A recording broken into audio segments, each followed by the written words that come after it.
There's a popular quote that says, "Birds of the same feather flock together." When you look at your friends, when you look at the circle around you, you can't just hate on them because they're merely a reflection of you. You chose them.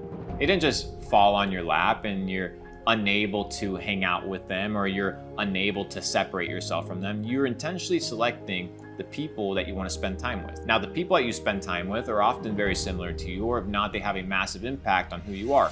So if you want a better job, if you want to become an entrepreneur, if you want to make more money, why wouldn't you surround yourself with individuals that have that same desire, that have that same tendency? If you're hanging out with losers, if you're hanging out with druggies, if you're hanging out with people that are pessimistic, what do you think is going to happen to you?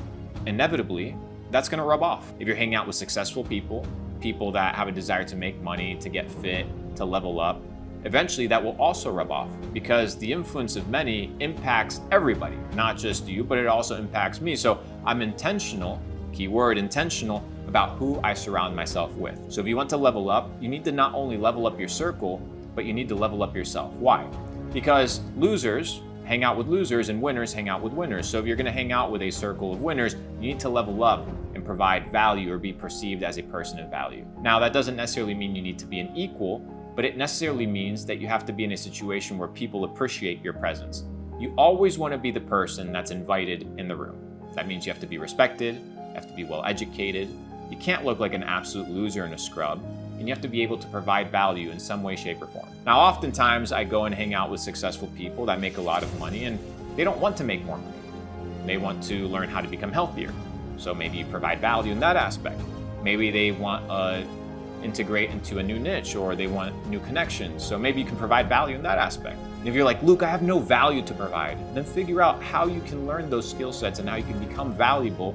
And then inevitably these people will begin to be attracted to you. The people that are dragging you down, you need to be able to cut them off. Why? Why would you have them around?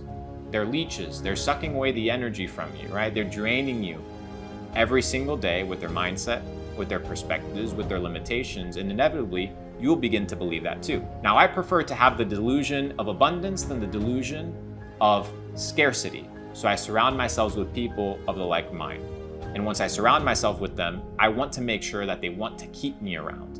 And that means that I need to provide value by understanding them. And if I can't provide value, I will go back, work on myself, refine myself to be in a situation where I can provide value. And if you want to level up in your business, if you want to level up in your personal life, you have to level up your circle because you're only as good as the people that you surround yourself with.